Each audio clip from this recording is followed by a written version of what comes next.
नमामि शमीशाननिर्वाणरूपं विभुं व्यापकं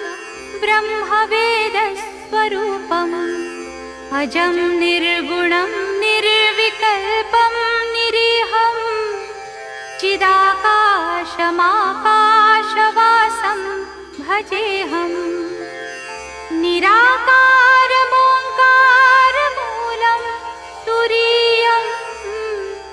गिराज्ञानगोतीतमीशं गिरीशं करालं महाकालं कृपालुं गुणागारसंसारपारं नतोऽहम् तुषाराद्रिसङ्काश गौरं गभीरं मनोभूतकोटिप्रभाश्रीशरीरं स्फुरन्मौलिकल्लोलिनी चारुगङ्गा लसद्भालबालेन्दुकण्ठे भुजङ्गा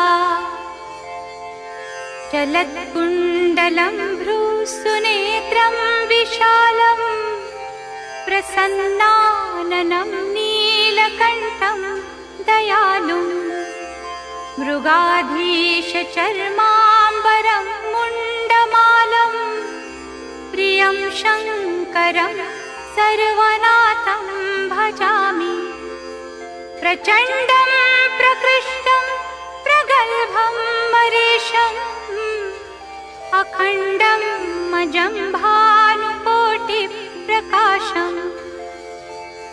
त्रयशूलनिर्मूलनं शूलपाणिं भजेऽहं भवानीपतिं भावगम्यम् कलातीतकल्याणकल्पान्तकारी सदा सच्चिदानन्ददाता पुरारी चिदानन्दसन्दोहमोहापहारी प्रसीद प्रसीद प्रभो मन्मथारी न यावत् उमानाथ पादारविन्दं भजन्ति हलोके परे वा नराणाम् न तावत् सुखं शान्ति सन्तापनाशं प्रसीद प्रभो सर्वभूताधिवासम् न जानामि योगं जपं नैव पूजा न तोऽहं सदा सर्वदा शम्भुतुभ्यम् जराजन्म दुःखौघतातप्यमानं प्रभो पाहि शापान्नमामीश शम्भो रुद्राष्टकमिदं प्रोक्तं विप्रेण हरतुष्टये ये पठन्ति नरा भक्त्या तेषां शम्भुः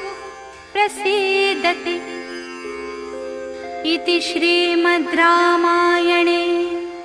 विप्रकृतं रुद्राष्टकं श्रीशिवार्पणमस्तु।